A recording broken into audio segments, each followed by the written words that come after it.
So I have to authorize you, right? Continue. Yeah. Okay. Well, so Flaminio already introduced a bit the general topic of my talk. So I will try to speak a little bit about a specific model I built. Well, now 1 year ago, more or less, which is a model about virus propagation on networks.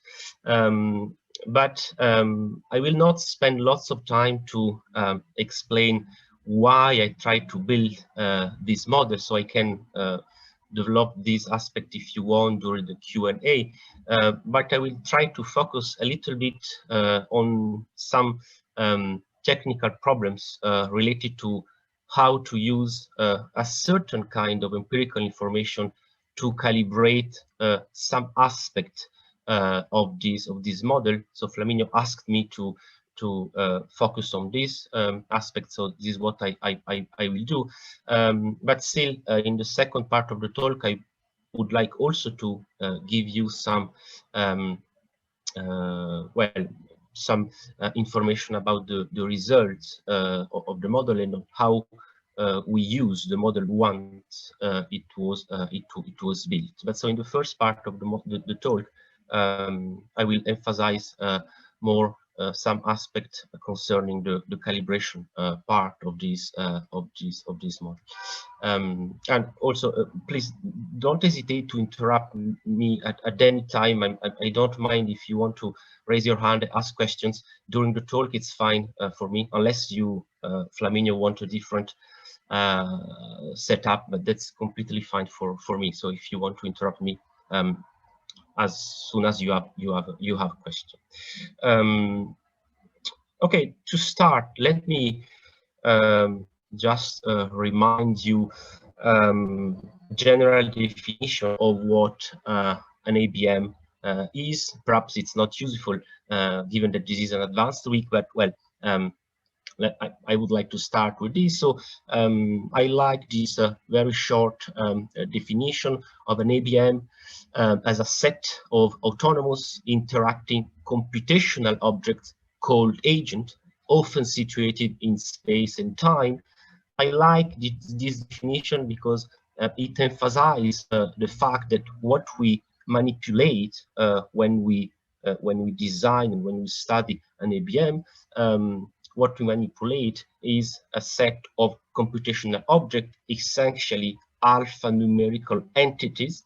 So we should be pay attention to not to anthropomorphize too much the system that we build. And these objects usually are called agent, and usually in sociology are used to represent actors, but in fact it can be used to represent every sort of other entities like cells, atoms, particles, quality groups, states, or whatever. So I like to keep in mind this important nuance about the real content of an ABM.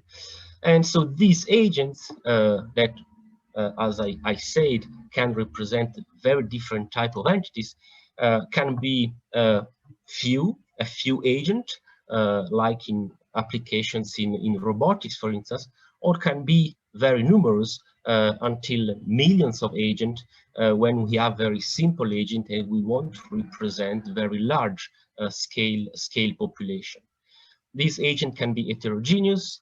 They can be based, their behavior can be based on rules, simple or complex, so lots of flexibility in the kind of rules that we can design. And we can embed these entities in different forms of local environments, among which social networks is a certain kind of context in which we embed agents. And the general point that I would like to make, Flaminio already pointed to this during his introduction, is that when we build this kind of computational system, we can use it at least ideally in two different ways. We can use an ABM as a theoretical device to explore the implication of a set of hypotheses. So this is what I tend to call theoretical exploration. But we can also demand a little bit more to our system. And in this case, the goal, the ultimate goal of the system that we want to build is to create a virtual replica of a real society or a specific aspect of real societies. So the problem of calibrations and validation essentially comes when we move on that side of the spectrum of possible uses of an ABM.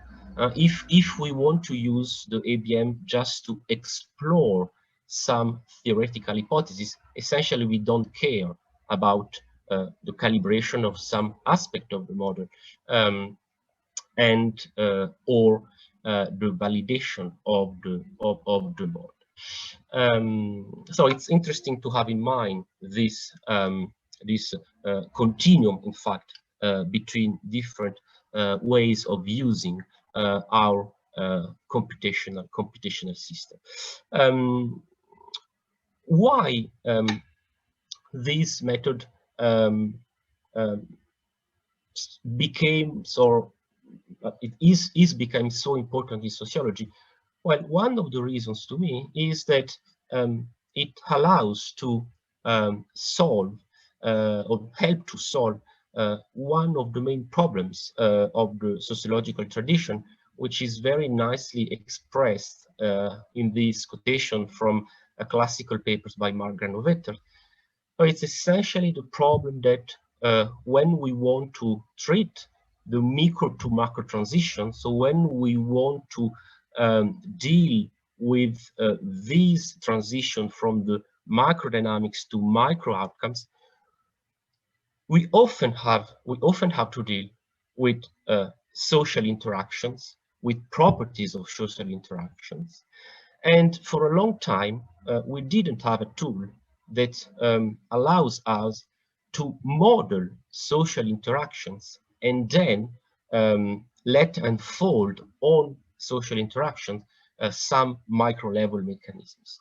So the ABMs tend to at least have the promise to help us to solve this kind of methodological problems that were already pointed out by Granovetter and also James Conmas, more or less at the same time. Well, in my own research, I essentially try to use ABMs with this idea, with this Granovetter's idea in mind. So in every model that I built, I try to explore how some properties of social networks have an impact on the microscopic outcomes of interest. And so in order of time, I applied this method to the distribution of a happiness level in a society. Then I studied educational inequalities cross-sectionally and over time. Flamino already remind you of this paper. Then I applied ABM to the emergence of reputational hierarchies. Then the diffusion of innovations, and Simone, who is a faculty of the school, was a great co-author of this paper. He did an amazing job of this paper, and I guess that you will have the chance to learn a bit more about this paper during the school.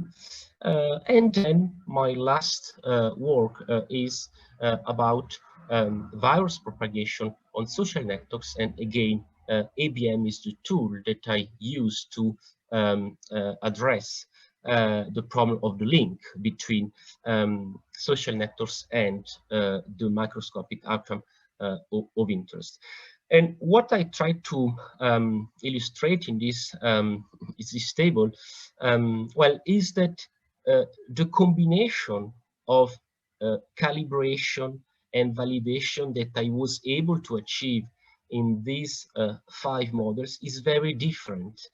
And I think this is a general problem.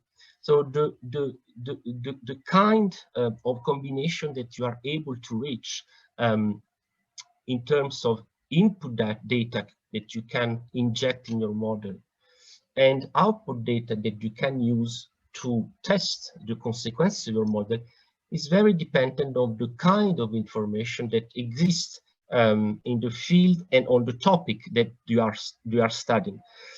So we move in this small range of my own work from work in which I didn't have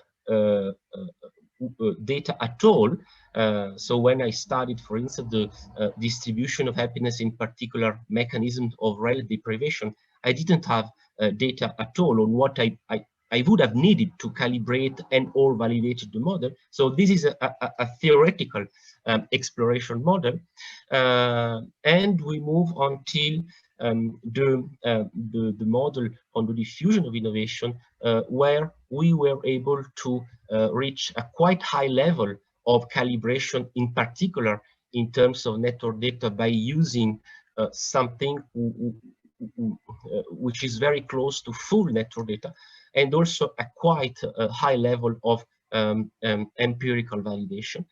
And the model I'm going to talk about is there is a sort of imbalance between the calibration of the model, which is relatively good, and I will explain in which sense is good, in which sense is bad, but I didn't want, in this case, use data to validate the model. So this is a case of model in which you perform a sort of theoretical exploration on a partly empirical calibrated ABM. So I don't know if this is useful, but in any case, it's useful for me to put some order in what I did so far.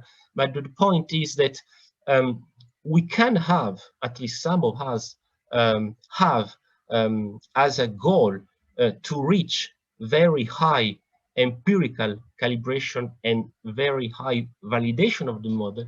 But in fact, we are always constrained by the kind of data that we have.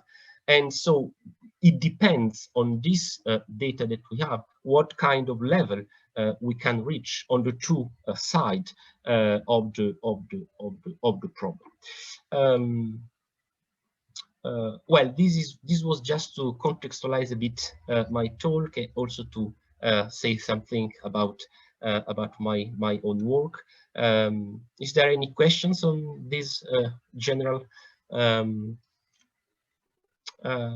slide, or everything is clear? Or yeah, okay. So I don't see all the faces. So if you have some questions, I don't know, try to use the chat or send the question to Flaminio. Or, well,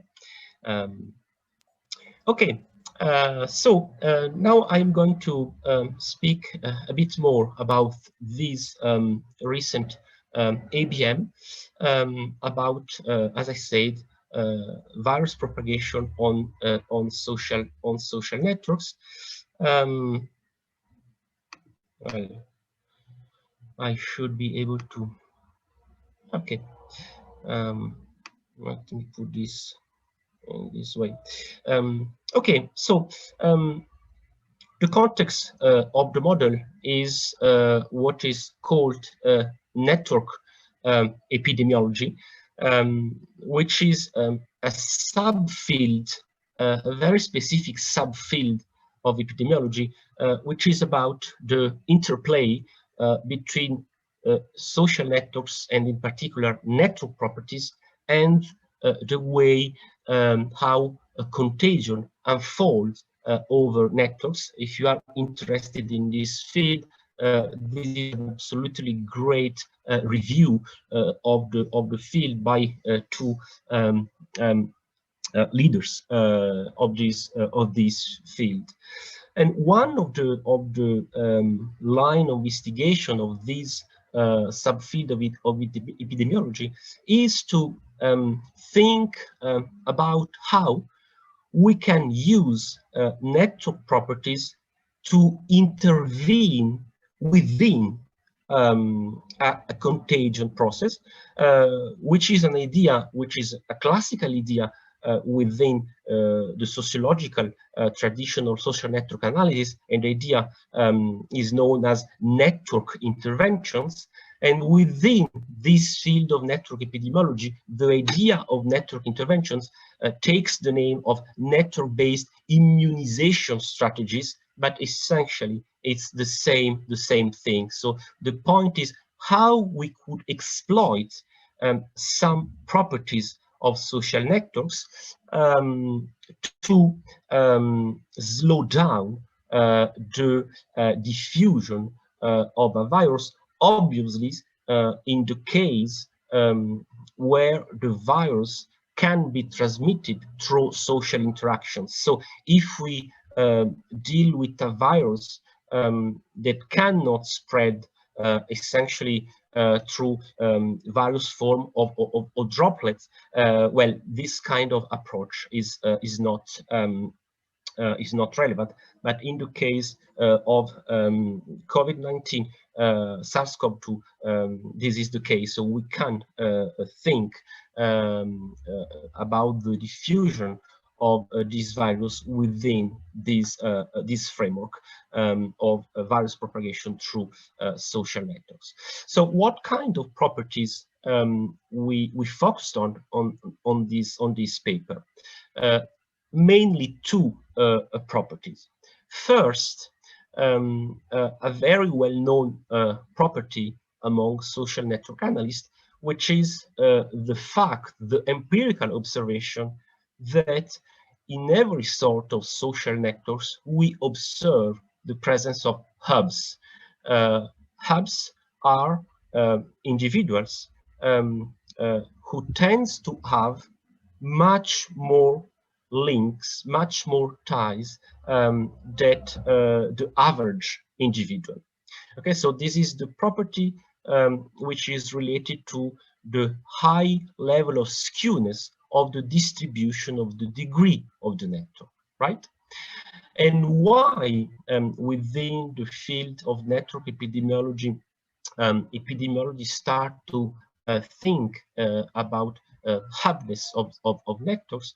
Well, because it was observed that hubs, because of the large number of ties that they have, they tend to be infected earlier than actors with lower number of contacts.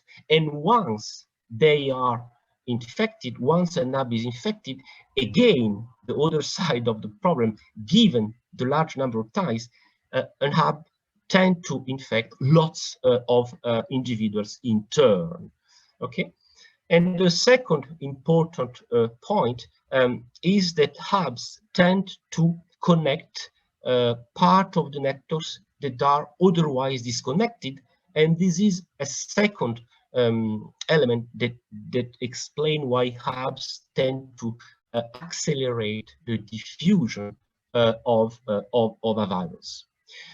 So this is why hubs are important when we study virus propagation. Why this local clustering, which is the second property we focused on in this paper, is important. Well, because local clustering is supposed to have the opposite effect on the diffusion of a virus, essentially because the presence of triads within a network tend to create ties that are redundant for the diffusion of the virus. So essentially, triadic closure tend to act as a trap for the virus.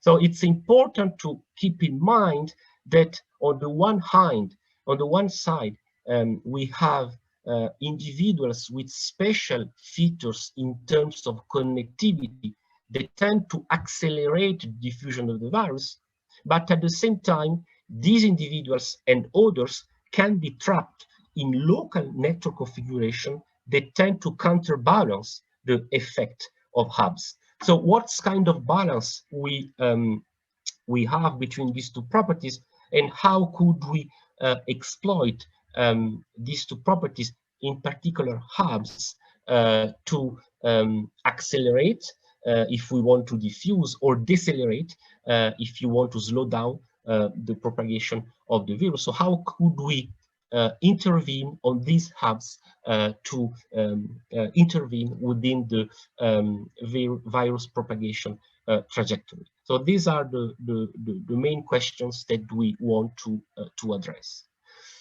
Now, the problem is that all the story that I try to tell is based on what we know from social networks, like friendships, advices, or other kind of ties that social scientists tend to study traditionally. The problem with virus propagation is that the contacts that are relevant for the diffusion of the virus may not to have this kind of properties, because what is relevant for the diffusion of a virus is the presence of a physical contact between two or more individuals. So the problem that we have, the empirical problem that we have, the first empirical problem that we have, is to assess whether or not this kind of specific ties, so close range physical contact, also have the properties of social networks that we usually study. And to answer this question, we need data. Okay? So this first part of the work try to find data concerning this specific kind of ties, again, close range physical contact, try to find data that are or that can be considered representative at the scale of a population, and then try to use, first analyze, and then try to use this kind of data to calibrate an ABM. Okay, so now I go into the empirical part of the talk. If you don't have questions, so let me look at your faces. Are you sleeping already or not really? No, we are not. Gianluca, don't okay. worry. So everything no one is living. Clear? Yeah, I mean, these guys, I mean, Okay. if they find something unclear, they will point, they will write down in the chat, don't worry. So we are here to help you on the chat in case anyone has any problems. So don't worry. Okay, thank we you. are on the same page. Thank you very much. Thank you. I'm still not used to these online configurations. It's so frustrating, and but okay. You know, you don't have a any understanding of what is the reaction of people. Exactly. So it's really something difficult. Yeah. Exactly. Okay. Okay. So let's have a look at the kind of data that we have tried to exploit. We exploited a population survey which was realized in France in 2012. The name is COMES-F, but it doesn't matter, which is at least until now, the most important epidemiological surveys which tries to collect the highest quality data on physical contact in France. And so we use this kind of sources, but this is an interesting sources because it gives you a sense of what epidemiologists essentially use as data to calibrate, to estimate contact rates in their epidemiological model. So it's a survey from a specific national context, but it's very general in the kind of methodology which is used. So, and so the best, essentially, the best that epidemiologists do when they want to collect data on physical contact is to use what they call a contact diary. What's a contact diary? It's essentially a list of contact that the respondent of the survey is asked to fill in. In the case of this survey, the respondents had to fill in all contacts they have over 2 consecutive days. Okay, so here you have just a snapshot of the contact diaries, but you can imagine that this contact diary continue, and you have a maximum of 40 contacts that you can fill in every day, and you are asked to fill in every contact you have over 2 consecutive days, and for each contact you are asked to fill in the age of the contact. And if you don't know the age of the contact, well, you have to guess the age of the contact and put a range of the age that you guess being the age of the contact. Then you have to fill in the sex or the gender of the contact, binary gender in this case.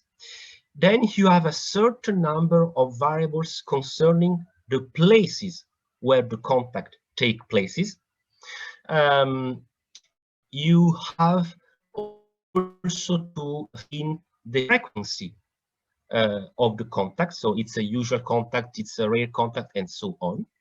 If the contact involves skin touch, so if there is also really a physical connection between the 2 individuals, and then the length of the contact, going from short contact, minus that 5 minutes, until very long contact, higher than 4 hours. And the kind of contact that the respondent is asked to consider is contact defined in a very narrow way. So the fact of talk to someone at a distance of should be 2 meters, I think in French. There is a the Zoom screen that cover my, but I think it's 2 meters distance between the two individuals. So you see, epidemiologists have a very specific definition of what a tie is, and that's why I was speaking about close range physical contacts. Okay, and obviously I didn't show this part of the questionnaire, but you also have all the usual socio-demographic characteristics of every respondent. Okay, and okay, so this is, you have to know that this is really the typical way of collect information of contact when epidemiologists try to collect the highest quality data on physical contact, and you have all the time this kind of information then that are recorded.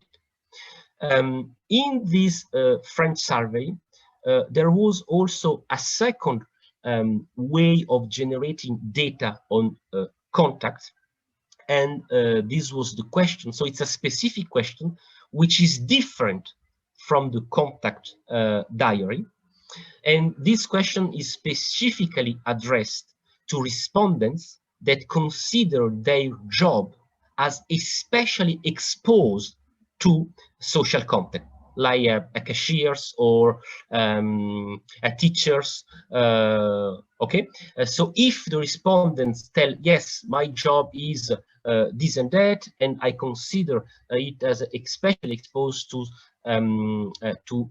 social contact, there was this specific question in which the respondents were asked to estimate, to give a self evaluation of the average number of contacts related to the job that he meet on a typical day on average. So we have two kinds of information, one very detailed, based on a contact diary, and more rough information related to job-related contacts.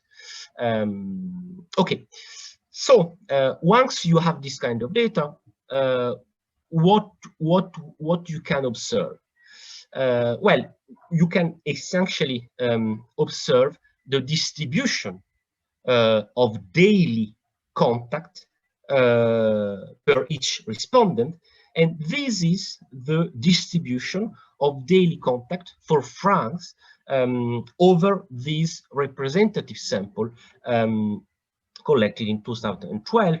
And what you can see is that we observe this typical skew distribution in which we have the vast majority of the population who has a relatively few number of daily contact, and the vast majority of the population is around or below the average, which is around 9 contact per day. And then you have a relatively thick, fat queue of the distribution, where you have respondents that can have until 40 contact per day. So, and hubs are there. Okay, so this is the part of the distribution that we would like to exploit to do something within the virus propagation. So the first information that we have is that even on this very specific type of ties, close range physical contact, we have a very skewed distribution of contact that we, as sociologists, we are used to see on other ties like friendships or gifts or whatever. And the same distribution, you observe the same qualitative distribution when you look at the job-related contacts. So again, very skewed distribution with an average, which is in this case obviously much higher. But again, the vast majority of the population is below the average, and then we have a small fraction of the population that can have a lots of contact, several, in some cases, several hundreds per day. Very interesting distribution by gender and distribution by age. I'm especially interested in this distribution by age. Why? Because you see from this plot that the presence of individuals with an exceptional number of contact per day is observed in every age group, while epidemiological models tend to use only the average of age group, so only the average number of contacts. So they tend to use this bold line in my plot, and they forget all the dispersion within the age group, and in particular the fact that we also have hubs in every wage group. Last empirical information, which is quite important, is given in this plot, where we exploited the duration of each contact reported by the respondent, because one of the objections that you can do to this idea that individuals with lots of contacts tend to play an important role within the diffusion process of a virus is to say that, well, you may have lots of contacts, but if these contacts are very short in duration, they may be not that effective.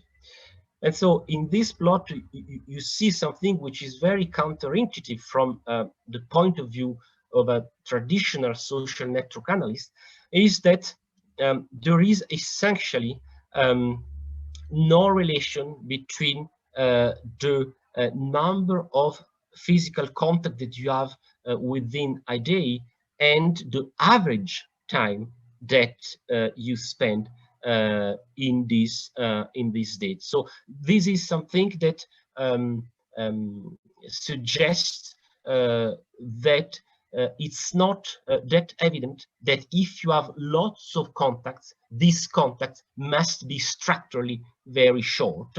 And this is reassuring because it's an important empirical element that suggests that having lots of contact can really be consequential for the diffusion process, for the transmission probability of each individual. Okay, so once you have this, is there any questions on this empirical part and on the kind of devices used by epidemiologists to collect this data?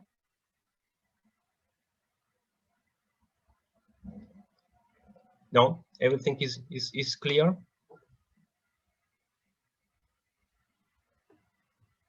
Okay.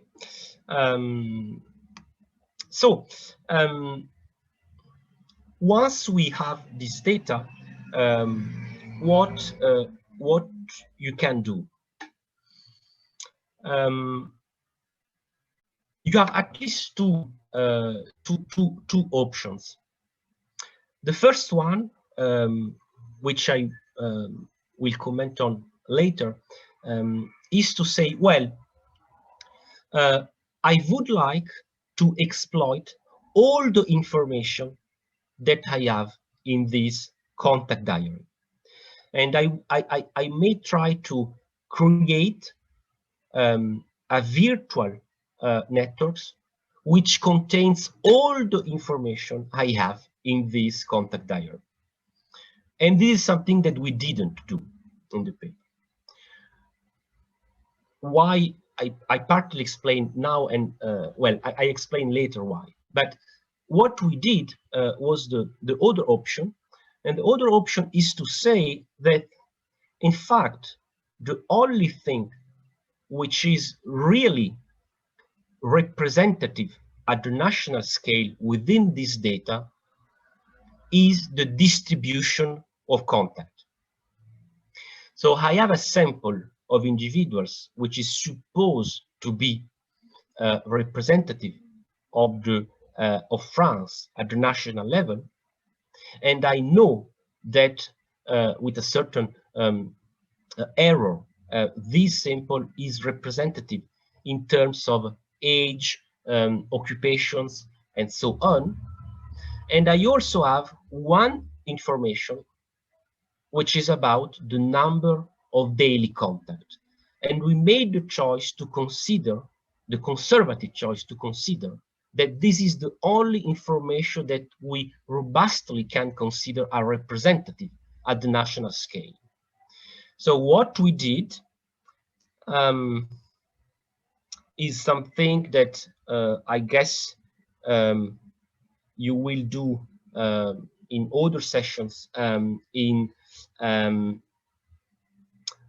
the school. We create a population of agents with all the socio-demographic features that we have in our data.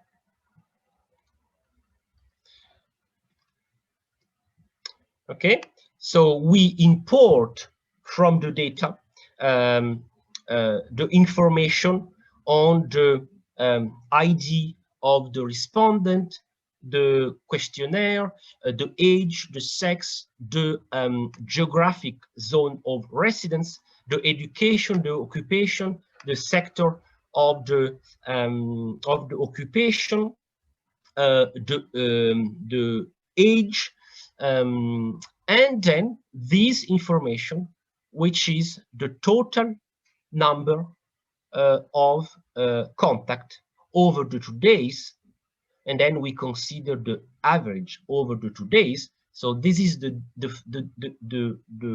file of data, the empirical data, and here we have the very simple routine to import agent by agent all data for these from this data. So we have a virtual population which replicates the real one in terms of all sociodemographic plus the number of contact days, the contact per days that I have shown in this plot.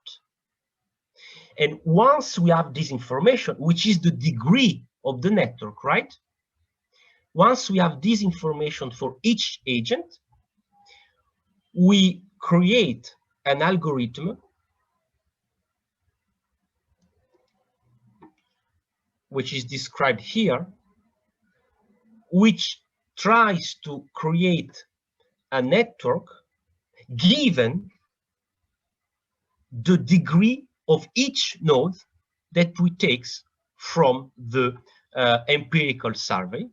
And to do this, which is not, which seems something simple, but it's not that simple, we use a variant, a version of a model which is called among complex network analysis configuration model, which works in this way. So the point one I have already commented. So each agent has the degree, the precise degree observed in the empirical survey.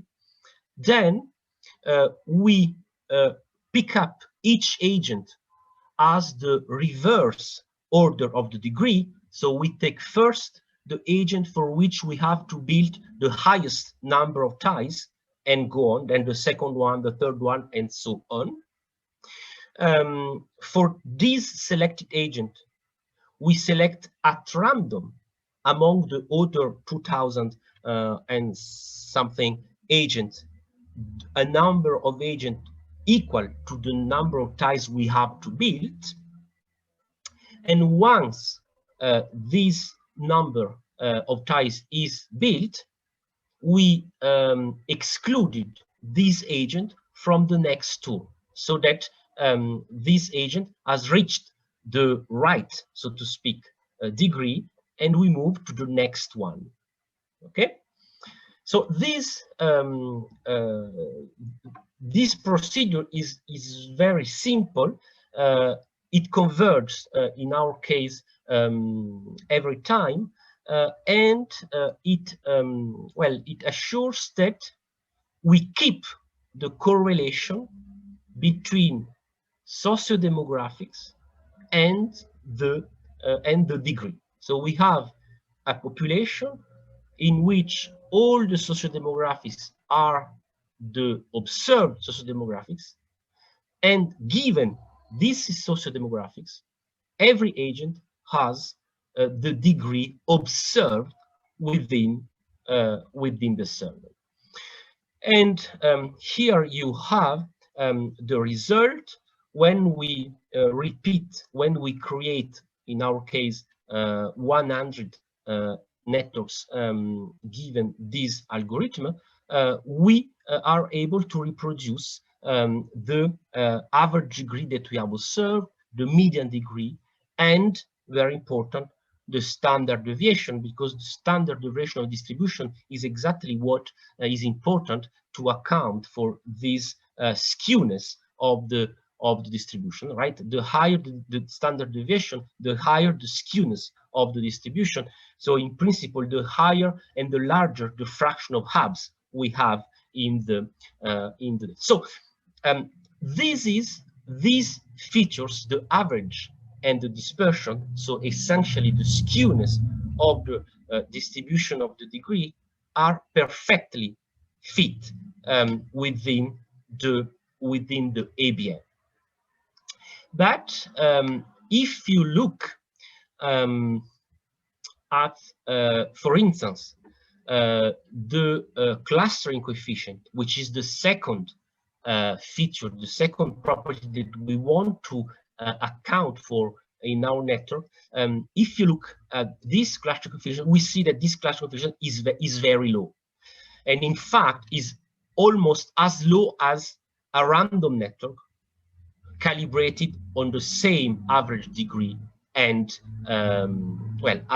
average degree. So we have a network that it's not very satisfying, at least from the point of view of traditional social network analysts that could say, well, but what we know about social networks, friendships, co-autorships, and so on, we know that the clustering coefficient is not that low. So we have a network that, well, it seems empirically calibrated in some respect, but it's very unrealistic from another important properties that you want to study, which is the clustering coefficient. And that's true. But what the problem with this kind of data that we have, and this is the general problem that all contact data from epidemiologists have. The problem is that we don't have absolutely any information, empirical information, that we can use to say something about local clustering within the network. Why? Because if I declare that I meet this or that person during a day, I'm not asked anything about the contact of that person. So what is usually done among social network analysts when we collect proper network data is not done among epidemiologists who don't care about proper local network configuration. So we don't have any data to say something about clustering from this source and from the vast majority of sources that epidemiologists use in their epidemiological model. And in fact, and now I go back to the second options that I presented at the beginning of this slide. So if we import all the information from this data, that is what we did at the very beginning of the procedure. So you have something which is a bit more complex in terms of programming, but here, so I have exactly the same first part of my code where I import all socio-demographics from the empirical data plus the total number of contact, but then I have some procedure one by day, essentially to go through all these contact diaries. So, and here I'm importing, I'm creating a network. You see here by this hatch command, which is something that you probably see during the remaining classes, which is a command that allows you to create in NetLogo essentially a son of a mother turtle. So here what I do is for every agent imported from the file and for every contact the respondent declare, well, I create this contact and I give this contact the observed or the self-declared agent, the sex, and then all the information for this contact that are in all these variables there. But if I do that, what kind of networks I obtain?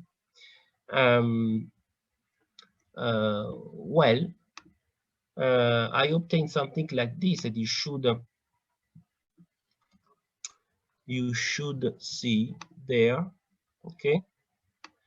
So here I have a thousand of newly created agents, about 40,000 agents. So they are put just on page 00 because essentially you cannot visualize this, but I can visualize one by one the network. And what we have is this.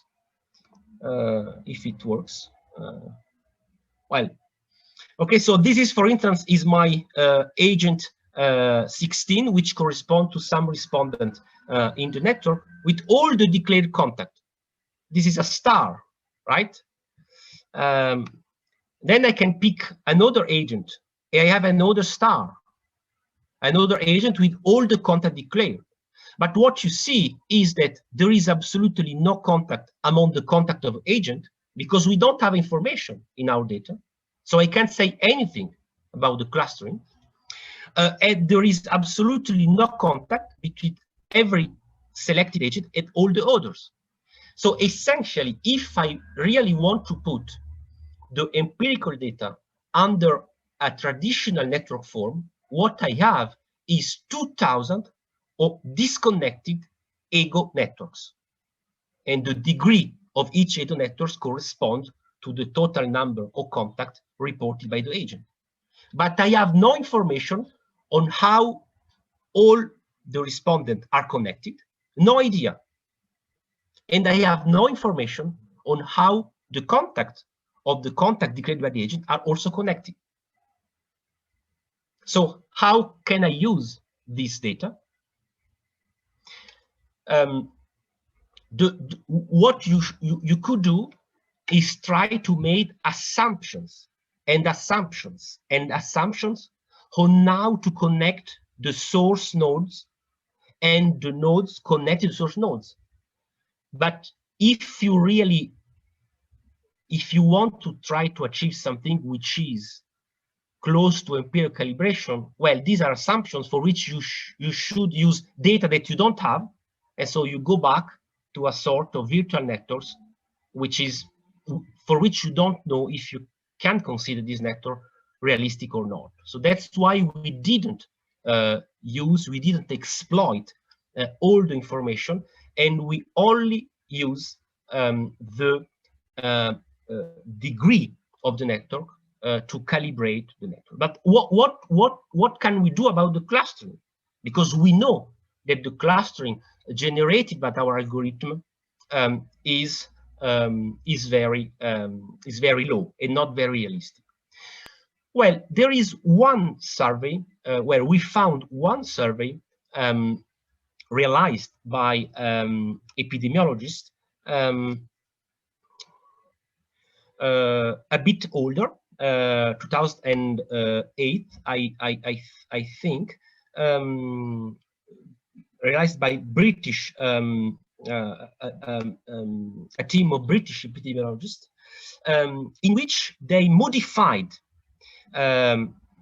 these contact diary, and they add a specific questions, at least for a subsample, and they asked the respondent to say something about the possible physical contact, about the contacts that they declared. So they essentially do what we sociologists tend to do when we want to have information of clustering. They ask, essentially introduce a questions on the contacts of contacts. And the kind of estimation of the clustering coefficient that they observed on this, on their data, is a very large range, which depends on the places where the contacts take places. So the range essentially is between 0.01 to 0.7. So we have a very, very large range of clustering coefficient. But if we consider the average clustering coefficient of all type of contacts observed in this survey, we have an average coefficient which is around 0.4, which is in line with at least some expectations that sociologists may have about social networks. So the idea that social ties tend to be redundant at the local level, and we also observe these features for close-range physical contact. So this answer the second question that I raised at the beginning: can we believe that close-range physical contact also have properties, in particular cluster coefficient, similar to social ties, more durable and more stable, to which we are used as sociologists? The answer is yes, but please be aware that this average value hides a large variety of cluster coefficient depending on the type of the kind of contacts that you consider. So if you consider, for instance, contacts that takes place in public transportations, you tend to have to observe, also the British epidemiologists tend to observe a very low cluster coefficient. If you consider family contacts that takes place within the family, you have the highest cluster coefficient, and which is not surprising. I mean, so sorry, a second observation made by this team of epidemiologists is a very important one, is this relationship between clustering coefficient and the degree at the level of each node. And what they observed is a negative correlation between clustering coefficient and degree. What that means? It means that for this kind of contacts, the largest the number of contacts that you have, the lower the redundancy of your contacts. So I'm a hub, have lots of contacts, my contacts not to tend to be contacts in turn. And this is something that was observed, it was observed on social networks, and it was used to argue that hubs are really the glue of social networks. Because if my neighbors are not also neighbors, this means that I'm someone who is able to span across the networks. And the signature of this fact is the negative correlation between the degree and the cluster. So, Gianluca, can yes. I interrupt you? Yeah, sure. Whenever you want, so it's probably good to have a break now of 15 minutes for a coffee. Whenever you want, we are around that kind of time. When you think, Okay. probably now Okay. it's clear time. Yes, let me just explain how we use this kind of information, and then we stop. So I wanted to present this data because this was the type of data that we use as a benchmark to see if our algorithm were able to produce something realistic on network features that we are not able to calibrate directly with our own data. Okay, and so if we go back to the data that we that describe the networks that we generated through our algorithm, you see that by manipulating a parameter that I will explain in a minute, we are able, in fact, also to create clustering coefficient within our, let's say, French virtual population that are in line with the range of observed clustering coefficient for the only source of data that we have. So we are an algorithm which is able to also generate varying level of clustering coefficient from very low, which may seem very unrealistic, but we have seen now that in some setting, close range physical contact have a very low clustering coefficient, but we also very high clustering coefficient or relatively high clustering coefficient, which is also observed in some setting. And what is very important is that the algorithm is able to generate this negative correlation between degree and clustering.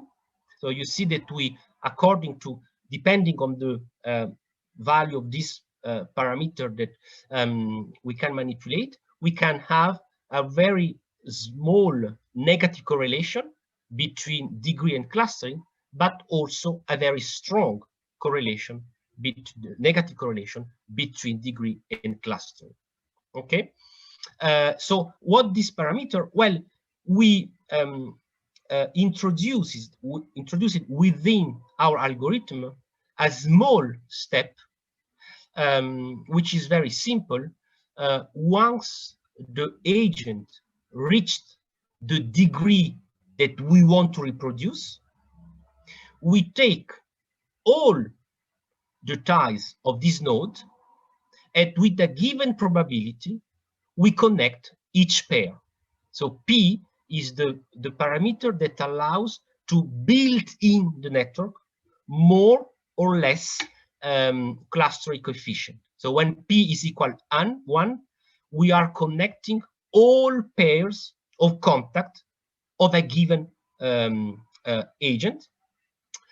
When P is equal to 0, we are let's say the neutral algorithm, which is the basic configuration model that we use to reproduce only the degree distribution. So what I want just to show you is that in our case, the empirical calibration network is not all good or all bad. We have some features, in particular, the features concerning the distribution of the degree, the average and the standard deviation, which are perfectly calibrated on the empirical data. So we can be sure that this reproduces the representativeness of the sample.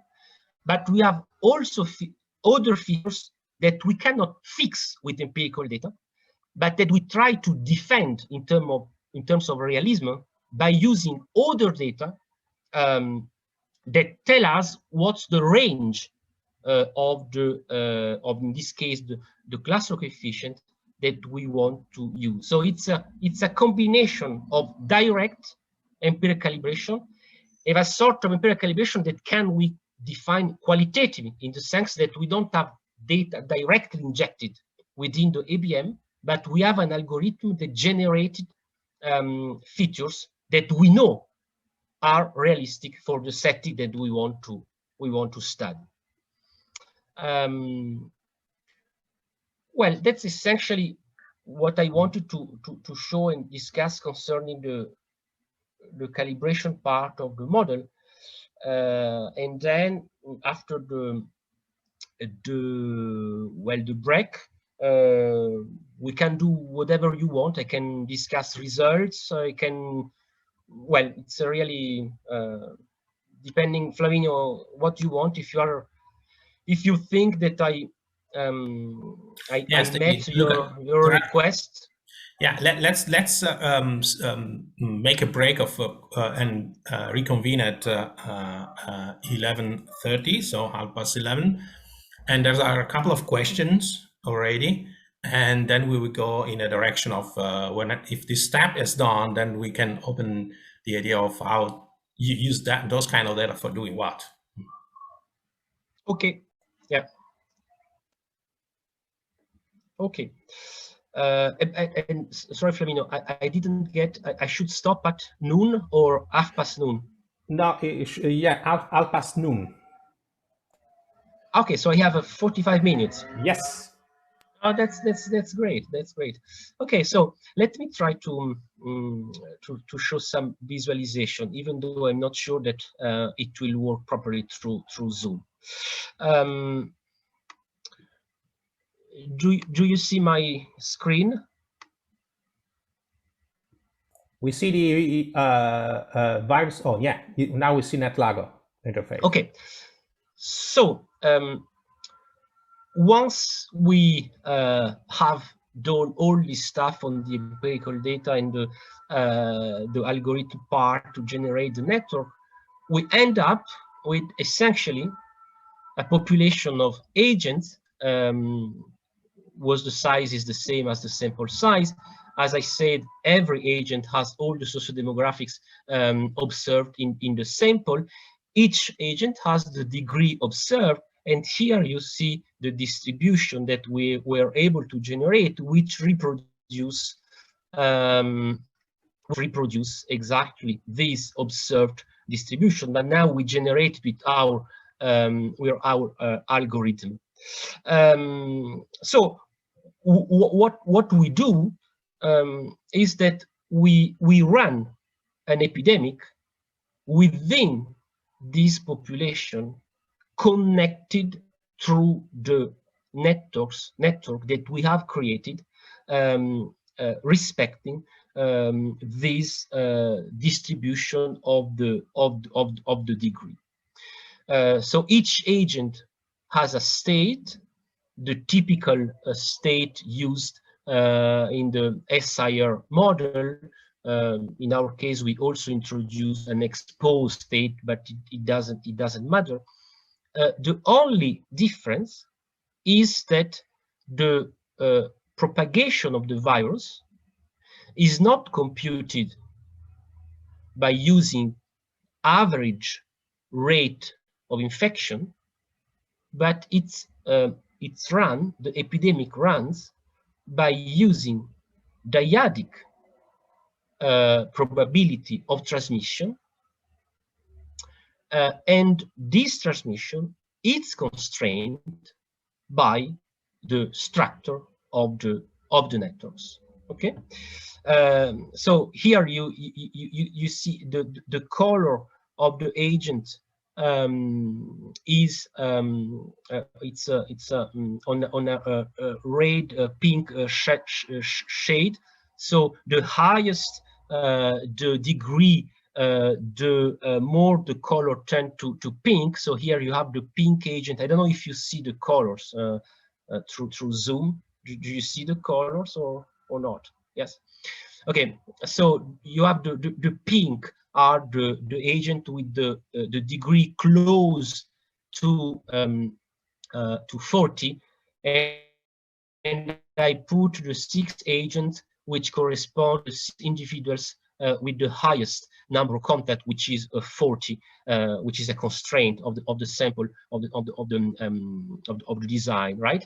And the visualization of the network is done in such a way that you have in the center of the screen the agent with the highest degree, and here you have the individuals we are essentially in this part of the distribution, and the Q of the distribution of the degree is there. Okay, so we have this, we see this kind of visualization that typically we observe when we have some hubs who are able to act as a glue of the network, right? So Barabas is very good in produce this kind of visualization.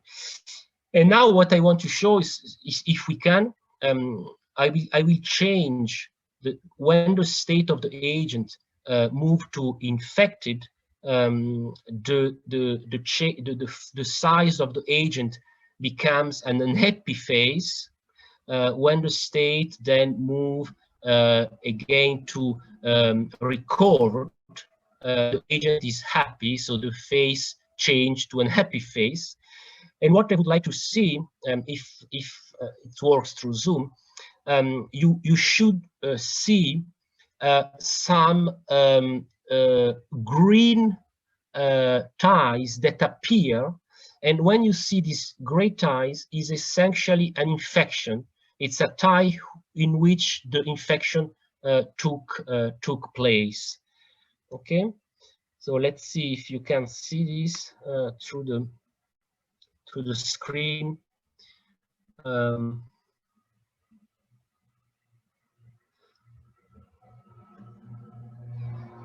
Well, I think you don't see.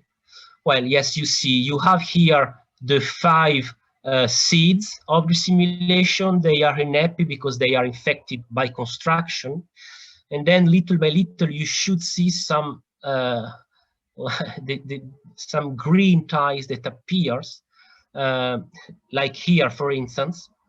So there is an infection that takes place. Another here, I don't know if you see this kind of green flash on the screen. You see this or not? Like this one. Okay, Yes. so it's okay. Essentially, every time you have a green tie, this is a tie in which, when we draw the die, the infection takes place. But I didn't visualize all the ties in which the infection didn't take place, right? And so little by little, you have this epidemic which unfold. And the end of the story of this kind of visualization is that what you should see is that it's exactly the core of the network made of hubs that tend to be infected first. So we have all agents with the highest degree that tend to be get it first. And here the very small agent, which means a very low degree, they are peripheric and they not tend to be connected first. So we are really observing what in theory we should observe and what in theory it was observed. So the fact that the epidemics tend to be fueled by the highest degree node. So here you see this green flash, and I think the story is clear. So I can stop the visualization if the point is clear. Are you happy with this? Can I stop? Yeah. Okay. Yes, brilliant, brilliant. Please don't exaggerate, my friends. Okay. It take a certain time, but it doesn't worry. Okay. Well. So the only point that I didn't comment on is again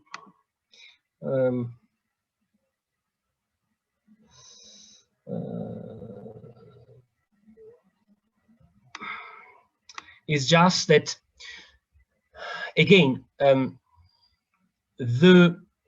all the parameters that constrain the dynamic of the infections, and in particular the dyadic probability of transmission, for these parameters we don't have a precise empirical estimate of them, and this is a problem that we should be aware of when we want to make predictions at the aggregate level in terms of number of infections, number of deaths, and so on.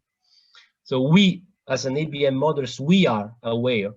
And what we did in this paper is that we look into the existing rare empirical estimate of the dyadic transmission probability, which all these estimations has varied because they are based on tracing contact devices which have lots of biases. And so, but again, in line with what I defended before, we try to get some idea on the order of magnitude of these probabilities, and we use in our simulation essentially all the probabilities that we observe in the literature to cover the range of observed probabilities given the huge problems of this estimation. Okay, so and we run systematically all the simulations given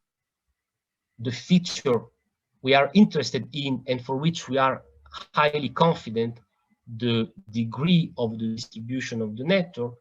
We run systematically all simulation across different levels of probability of transmissions and across different level of clustering, which is to some extent our control variable at the network level. Okay, so every time lots of simulations. And then what we are going to see are average results across every time 100 replications of a given parameter combination. Okay, so here, just to have a sense of the result of the basic epidemics, meaning the epidemics where there is no intervention. So we don't we just run the simulations over the networks that I have shown in the visualization. Let's consider this plot for an intermediate level of the transmission probability. And here the black solid line is the epidemic that we observe within our artificial societies based on the skewed degree distribution, and the dashed line is what we observe into the same virtual societies if we consider a random networks, meaning a networks in which the degree is distributed following a Poisson distribution. So essentially a network in which we destroy the presence of hubs. And what you can see is that indeed we have an epidemics when we have hubs, which is larger in terms of peaks compared to the artificial societies where hubs are absent, and the peak is also observed earlier after 15 days compared to the societies, artificial societies, in which we have, let's say, a normal distribution of the degree. So here we have an illustration of the fact that the hubs, so the presence of the fat tail distribution, is able to accelerate the epidemics. And in blue and in red, you have the effect of the clustering coefficient. Okay, so given the skewness of the distribution of the degree, given exactly the same distribution, if you increase the clustering of the coefficient, you are able to slow down the epidemics. So you are able to counteract to some extent the role of hubs. But look at this picture. Here we are in a world in which we are using also the job-related contacts that I spoke about at the beginning. So you remember these questions in which some respondents were able to self-declare also some job-related contacts. And this increases the number of hubs and also the size of the hubs, because we saw that we have some respondents that may have far more than 40 daily contacts. And so in this case, where we have a larger fraction of hubs and larger hubs, you see that again, we observe the fact that in artificial societies in which there are hubs, we go faster than when we consider the same network without hubs. But what we see also is that the clustering coefficient has a smaller effect in terms of counterbalancing the hubs. So the idea is that the larger and the more frequent hubs, the lower the what we can achieve by clusterizing the networks. And this is an important point because our empirical data clearly underestimate the size of hubs, because the contact diary is limited to 40 daily contact. But we know from other surveys, in particular the survey from the team of economists that they were at University Institute, that we have respondents, like for instance passport checkers at the airport, that can have thousands and thousands of contacts by day. So these kind of individuals are not observed in our surveys. but it's interesting that we observe qualitatively that when we increase the highest degree of the highest hubs, we see that their effect is much larger than we have smaller and fewer hubs. And the clustering coefficient is not able to counterbalance this. So in terms of policies, when some proposed and continue to propose the idea of bubbles, it's important to think that the effect of these bubbles should be studied in combination with the potential effect of hubs, because the larger the connectivity of the highest connected node, the lower the effect of clusterizing the network. Now, so if you believe, or if you believe at least somehow in this role of hubs has accelerators of the epidemics, all the points of our paper was to try to find a way to exploit hubs to slow down the epidemics. And we try to do this by exploiting the features that we calibrated, we think, in the best way. So what I'm going to present is a method that we can use to reach hubs without knowing them, by exploiting only the distribution of the degree of the network, which is in our model the features in which we are the most confident. Okay? Is this clear or not? Yes? No? Yeah. Okay. So no reaction. I made the assumption that is clear. Okay. So let me try to explain the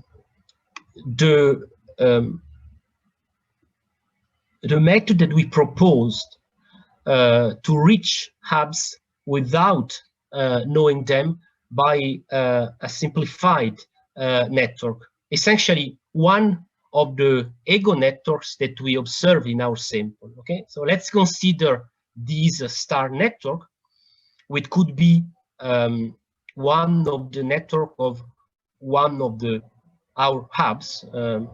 So we have one individual which is connected to 39 other individuals, but each individual is not connected with anyone else unless the red one. Okay, so if we are in this kind of context, if we consider the average degree of a blue agent, we have an average degree which is around 2, right? But if we consider not the average degree of a blue agent, but the average degree of the contact of a blue agent, which in this case is only the red contact, we have an average degree which is much higher. Why? But structurally, because every time I take the contact of one agent, I end up with the hub. And this is a recurrent feature of social networks, even though social networks are not that simple as this star. And these features is known as the friendship paradox. The friendship paradox is the empirical observation made a lot of time ago. It's the observation that the mean number of friends is always greater than the mean number of friends of an individual. Okay, so in other words, if you take at random an individual within a population and you look at the degree of this, at the average or degree of this agent, this individual, this degree will be on average lower than the degree of his friends of contact. And the reason is exactly the structural feature that makes hubs, individual with lots of contact, present in lots of neighbors of the individuals with lower degree. So we can, and we know exactly now mathematically the relationship between the average degree and the average degree of the contact. And what is interesting is that the extent to which the average degree of the contact is higher than the average degree of the network depend on the skewness of the distribution. And why this is the case? Precisely because this phenomenon depends on the presence of hubs within the network. So the larger the number of hubs and the larger the connectivity of hubs, the larger the dispersion of the distribution, so the larger the average degree of the contact. So how could we exploit these properties to mitigate the epidemics? Well, our proposal was to select a random sample of agents and then take at random one contact of the sample agent and immunize this contact selected at random. Why? Because if we use random selection of randomly selected individual, we have higher chance to get hubs because of the friendship paradox. This was the reasoning. So what we did in the last part of the work was to rerun all the simulations by implementing these selection strategies to immunize agent. Immunize in our artificial society means to turn the state of the agent to recovered. In the real society, now that we have a vaccine, would be to give the vaccine to people. So we run the simulation by selecting agents to be vaccinated in this way, and we compare these strategies to a random strategies. So we select individuals at random to be vaccinated at random. So in this case, we should essentially not benefit from the presence of hubs.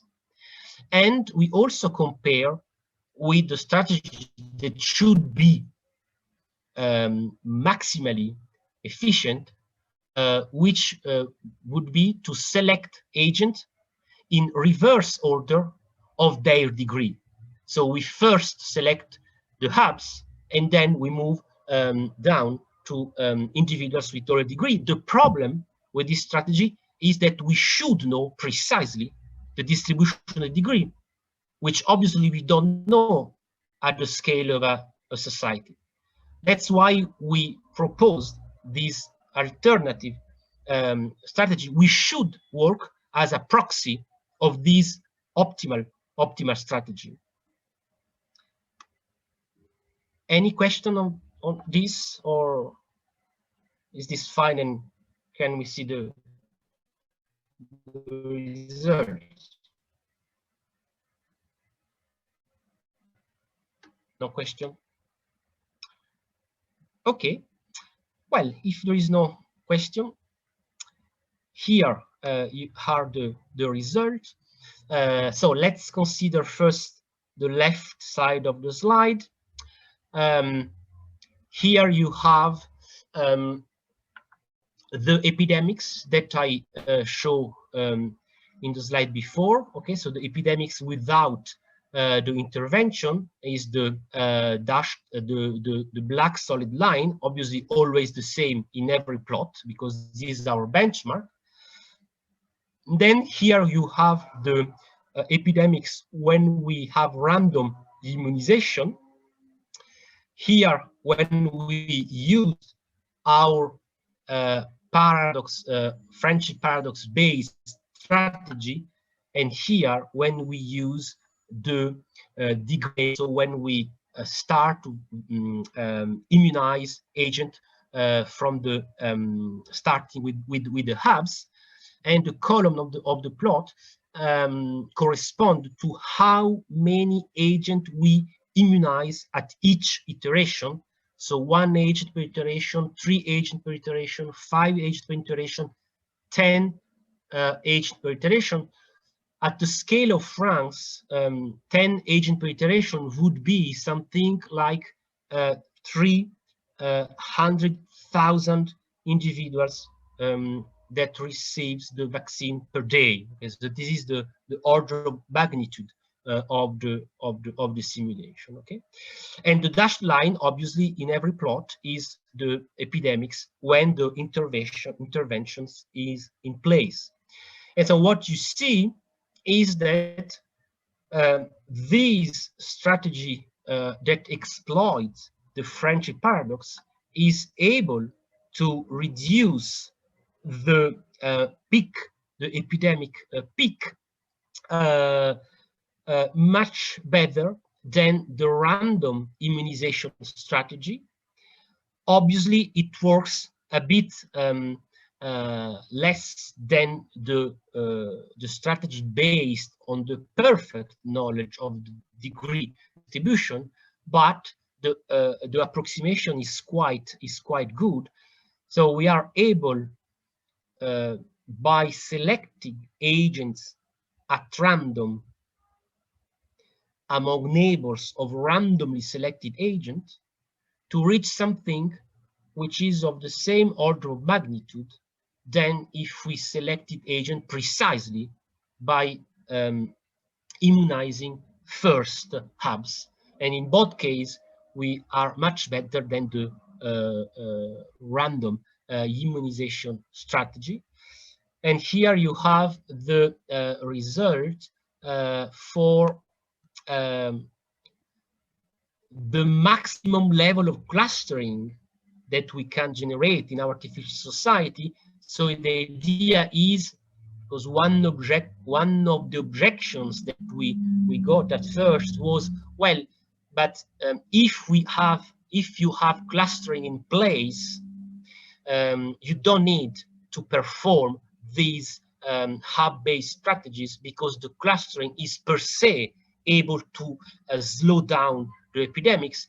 And here you see that, in fact, even at the highest level of clustering, the effectiveness of the friendship paradox-based strategy is in place. It works better than the randomization strategy, and essentially equally well than the degree-based, perfect degree-based strategy. So this is the control that we perform to show that even within a world in which you have lots of bubbles, targeting hubs through our indirect method is quite good.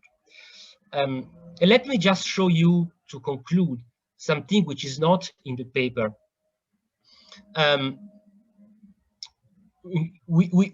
This was published essentially before that the vaccine was available, and before that the vaccination strategies in Europe was defined. As you know now, in Europe, essentially all countries made the same choice, and the choice was to vaccinate first the older people. Okay, so it's an age-based strategy combined with comorbidities strategies. So the idea that we should vaccinate first people who are older and will have disease secondary disease that can increase the lethality of the virus. So what I did essentially in January, I think I get curious and I say, well, let's try to use the model to test these strategies, because as you know now, in our artificial society, we have the age distribution of the population that is based on the empirical distribution. Okay, so what I did is to rerun all the simulations given the network features by selected agent, not on the basis of some network features, the degree, but selecting the agent by age.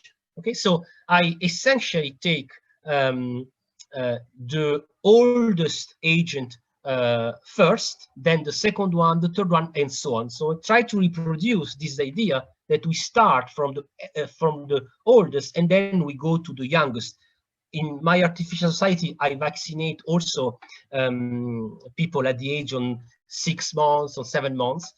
Now you know that the debate is in place, but in some countries we are testing also vaccine to babies, and in other countries we are allowing vaccine for people below 12 years and so on. But in my artificial society, so I take all the distribution of ages, but in the reverse order, as we did in the real society. And what you see, so this is the result, is the red wine, right? The red wine, the red line is the results of the intervention based on age. And what you see is essentially, if we start with the oldest people, we achieve the same result that we achieve with the random strategy. And the strategy based on hubs through this indirect way is much better than the age-based strategy. Okay? And the reason is simple, and I could check this on my sample. The reason is that you should see in the bottom of the slide. The reason is very simple, is that there is absolutely no empirical reason to believe that the oldest people are also hubs. So if you think from a network perspective, you are vaccinating people who obviously are at high risk, but they are at lower risk to diffuse and to get infected. And in fact, in the data, we have a slightly negative correlation between age and degree. So this result is essentially the result of the result of the fact that among aged people, we don't have lots of hubs. So we start, we immunize first people who tend to spread slower the disease. And so essentially we destroy structurally the benefit that we can have if we start by immunize those who can spread the virus more largely. Well, this is the first, the only, well, I have never seen this kind of comparison, even now published. So if someone has a paper in which this kind of comparison between network-based strategy and age-based strategy is done, I would love to see it. But it's not in the JAS papers. It's something that I did later. But I think it's a nice complement of the paper. Well, I think that's all. I'm 10 minutes earlier, but I think I told the story that I want to tell, and I hope that I met your requirement, Flaminio, concerning you do, Gianluca. Thank you. Part. Well, that's it. Thank you, Gianluca. You did excellent lecture, very informative, and I like this. So there's a methodological implications about lessons to learn about problem of data, using data and finding data, that can, inform the model. There's also the problem of doing it during a pandemic. You could not design a survey to estimate those kind of things. Also pragmatically, even if not only economically or in terms of feasibility, it was impossible. And it is a model which tried to answer an important question. There are also this idea of using models to inform policy intervention. So that's everything that probably is very important to have. So thank you very much